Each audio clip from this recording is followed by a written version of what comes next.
नमस्कार। बंगाल के चुनावी नतीजों के बाद में बढ़ रही हिंसा को लेकर आखिरकार बंगाल के राज्यपाल जगदीप धनखड़ ने बड़ा ऐलान और बड़ा फैसला जारी करते हुए ममता बनर्जी के खिलाफ सख्त एक्शन लेने के आदेश जारी कर दिए। वहीं उन्होंने बंगाल के अंदर चुनावी नतीजों में बढ़ रही हिंसा को लेकर बड़ी रिपोर्ट तैयार करके कोलकाता हाईकोर्ट के अंदर ममता बनर्जी को बड़ी चेतावनी दे डाली है। वहीं आपको बता दें कि पिछले 2 दिनों से लगातार बंगाल के राज्यपाल हिंसा प्रभावित इलाकों के दौरे कर रही है। इस बीच में कूच बिहार के इलाके में पहुंचने पर उनकी गाड़ी पर बड़ा अटैक किया गया टीएमसी के कार्यकर्ता और गुंडों के द्वारा। राज्यपाल ने लाइव मीडिया के सामने सुरक्षा में तैनात इंस्पेक्टर को भी फटकार लगाते हुए कहा कि बंगाल की मुख्यमंत्री ममता बनर्जी ने कानून की बड़े तौर पर धज्जियां उड़ाकर रख दी है, संविधान की बड़ी धज्जियां उड़ाई जा रही है। उन्होंने फटकार लगाते हुए कहा कि जल्द से जल्द इसकी रिपोर्ट तैयार की जाए। वहीं आज असम के दौरे पर रहे राज्यपाल जगदीप धनखड़ ने पीड़ित लोगों से मुलाकात की और इस दौरान बड़ी देखने को मिली, जहां एक तरफ राज्यपाल जगदीप धनखड़ से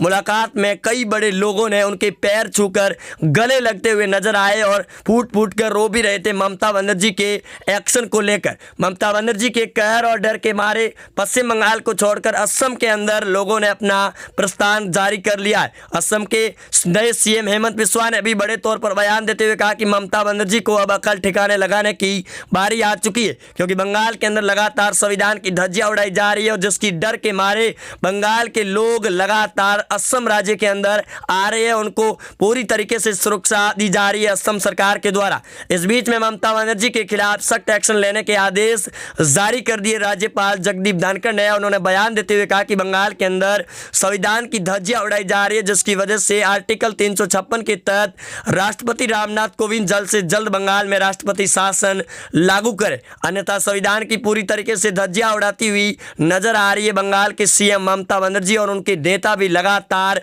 बीजेपी के कार्यकर्ता और बीजेपी के समर्थकों पर अत्याचार करते हुए नजर आ रहे। इस बीच में आज दलित आयोग के अध्यक्ष ने भी बंगाल का दौरा किया और उन दलितों से मुलाकात की, जिसके बाद में उन्होंने भी एक बड़ी रिपोर्ट तैयार करके बंगाल के ममता बनर्जी की सरकार के खिलाफ में कोलकाता हाईकोर्ट में बड़ी दाखिल कर ली है। कोलकाता हाईकोर्ट ने पहले ही ममता बनर्जी को बड़ी फटकार लगा दी है और इस बीच में 18 मई को फिर से सुनवाई है ममता बनर्जी के हिंसा होने के लेकर में, जहाँ एक तरफ टीएमसी के गुंडे और टीएमसी के नेताओं के खिलाफ में भी बड़े सख्त आदेश जारी हो चुके हैं। यहाँ तक कि 4 बड़े मंत्रियों के खिलाफ में राज्यपाल जगदीप धनखड़ ने सीबीआई जांच का अनुमति जारी कर दी है, जिससे बौखलाई ममता बनर्जी लगातार राज्यपाल जगदीप धनखड़ पर भी बड़े आरोप लगा रही है। इस बीच में कूच बिहार के शीतलकुची इलाके में राज्यपाल जगदीप धनखड़ के काफिले को पहुंचने के बाद में उनके ऊपर लाठी और पत्थरों से बड़ा अटैक भी किए जाने की खबर सामने आ रही है, जिसके चलते राज्यपाल जगदीप धनखड़ ने बयान देते हुए कहा कि बंगाल के अंदर कानून को धज्जियां उड़ाई जा रही है। एक राज्यपाल की सुरक्षा के अंदर भी बड़ा अटैक किया जा रहा है, तो वहाँ की जनता कैसे सुरक्षित रहेगी? इसके डर के मारे ही बंगाल के अंदर करीबन बीजेपी के 400 से अधिक कार्यकर्ता असम के अंदर जाकर बच चुके। ममता बनर्जी के लगातार कहर बरसाए जाने के बाद अब बीजेपी के नेता शुभेंदु अधिकारी और कैलाश विजयवर्गीय से लगाकर दिलीप घोष ने भी बड़े तौर पर बयान देते हुए कहा कि राज्यपाल की गाड़ी पर हुए अटैक की सीबीआई से जांच करवानी होगी, क्योंकि ममता बनर्जी ने बंगाल के अंदर चुनावी मैदान के अंदर हुई हिंसा को लेकर काफ़ी ज़्यादा बदलाव और नया रूप दे दिया है, जिसको लेकर काफ़ी ज़्यादा सरगर्मियाँ बढ़ी हुई है। इस बीच में असम के सीएम हेमंत बिस्वा ने भी बयान देते हुए कहा कि जो लोग बंगाल को छोड़कर असम के अंदर आ रहे हैं उनको एनआरसी और सीए के तहत नागरिकता देकर असम के अंदर ही बचा लिया जाएगा। राज्यपाल जगदीप धनखड़ की आज मुलाकात के बाद में उन्होंने बड़ी रिपोर्ट तैयार करके आदेश जारी कर दिए, जिसके चलते ममता बनर्जी कल नया बड़ा पैंतरा भी अपना सकती है। यहाँ तक कि राज्यपाल ने यह भी कहा कि जल्द राज्यपाल मुलाकात करेंगे पीएम मोदी और गृह मंत्री अमित शाह से और जल्द बंगाल के अंदर बड़ा एक्शन लिया जाएगा, क्योंकि राज्यपाल से लगाकर संविधान की पूरी तरीके से ममता बनर्जी धज्जियां उड़ा रही है और वहाँ के अधिकारी भी राज्यपाल के साथ कोऑपरेट करते हुए नजर नहीं आ रही, जिसकी वजह से अब बंगाल के अंदर काफ़ी ज़्यादा बदलाव दिखाई दे रहा है। वहीं डर के मारे लोग बंगाल को छोड़ करके असम की ओर जा चुके, जिसकी वजह से राज्यपाल जगदीप धनखड़ ने मीडिया से प्रेस कॉन्फ्रेंस करते हुए ये भी कहा कि 2 दिन के दौरे के अंदर उन्होंने कई बड़े लोगों का दर्द महसूस किया है। ममता बनर्जी एक तरह से लगातार उनके ऊपर अत्याचार कर रही है, क्योंकि नंदीग्राम की सीट पर हारने के बाद शुभेंदु अधिकारी को विपक्ष का नेता घोषित करने पर ममता बनर्जी को बड़ी बौखलाहट देखने को मिल रही है। विधानसभा सदन के अंदर आमने सामने की बड़ी टक्कर देखने को मिलेगी शुभेंदु अधिकारी और ममता बनर्जी के बीच में। इसी को लेकर ममता बनर्जी काफ़ी ज़्यादा खलबली में महसूस आ रही है। यहाँ तक कि करीबन 23 बड़े नेताओं का बयान ये भी सामने आ रहा है कि जल्द ममता दीदी की सरकार गिरेगी और सबसे बड़ा चंद्र ग्रहण भी लगेगा इन चुनावी नतीजों और चुनावी हिंसा को लेकर में। राज्यपाल के साथ कोऑपरेट करना ममता दीदी को बड़ा भारी पड़ता हुआ नजर आएगा, क्योंकि राज्यपाल लगातार दौरा कर रहे हैं और ममता बनर्जी उन पर बड़े आरोप लगा रही है। प्रोटोकॉल को लेकर भी बयान दे रही है। यहाँ तक कि ममता बनर्जी और राज्यपाल के बीच में चुनाव से पहले भी कई बड़ी टक्कर देखने को मिली थी और अब सरकार बनने के बाद एक बार फिर ममता बनर्जी और राज्यपाल जगदीप धनखड़ आमने सामने हो चुके हैं। उन्होंने ये भी मीडिया से रूबरू होते हुए कहा कि बंगाल के अंदर ममता बनर्जी लगातार अपना रुतबा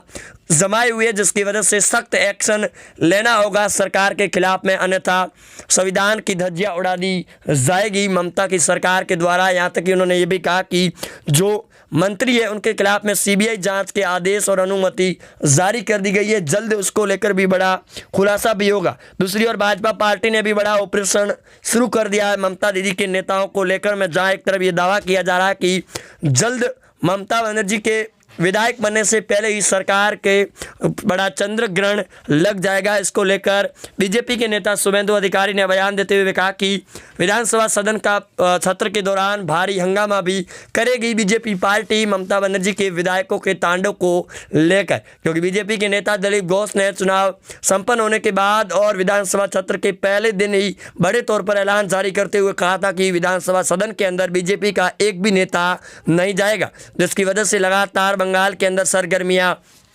बढ़ी हुई है। एक तरफ से असम के नए सीएम हेमंत बिस्वा लगातार ममता बनर्जी को लेकर भी बयान दे रहे हैं। यहाँ तक कि एनआरसी और सीए को लेकर उन्होंने बयान देते हुए कहा कि जल्द इस पर सबसे पहले अमल और गौर किया जाएगा और बंगाल से आ रहे लोगों को एनआरसी और सीए के तहत नागरिकता भी दी जाएगी। असम के सीएम हेमंत बिस्वा ने बयान देते हुए ये भी कहा कि कांग्रेस के नेताओं का भी बीजेपी पार्टी में स्वागत है अगर वो भी आना चाहते हैं, क्योंकि विधानसभा चुनाव के 5 राज्यों के नतीजों में कांग्रेस पार्टी का सुपड़ा साफ होने के बाद और असम के अंदर बीजेपी की ताबड़तोड़ जीत होने के बाद इस बात का दावा किया जा रहा है कि अब बंगाल के अंदर साथ साथ असम, पुदुचेरी और केरल, तमिलनाडु के अंदर भी कांग्रेस पार्टी का वर्चस्व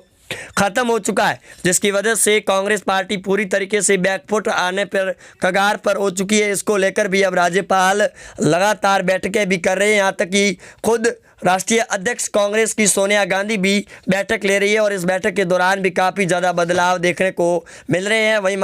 अब एक बार फिर सोनिया गांधी और G23 के दिग्गज नेताओं के बीच में बड़ी टक्कर देखने को मिल रही है, जिसकी वजह से सोनिया गांधी को अध्यक्ष पद से हटाए जाने पर फिर से बड़ी सरगर्मियां बढ़ चुकी है। एक संघर्ष भरी बड़ी खबरें भी सामने आ रही है कि सोनिया गांधी के अब इस्तीफा देने का समय आ चुका है। साथ में बंगाल के अंदर ममता बनर्जी पर भी एक्शन लिया जाएगा। जय हिंद, वंदे मातरम।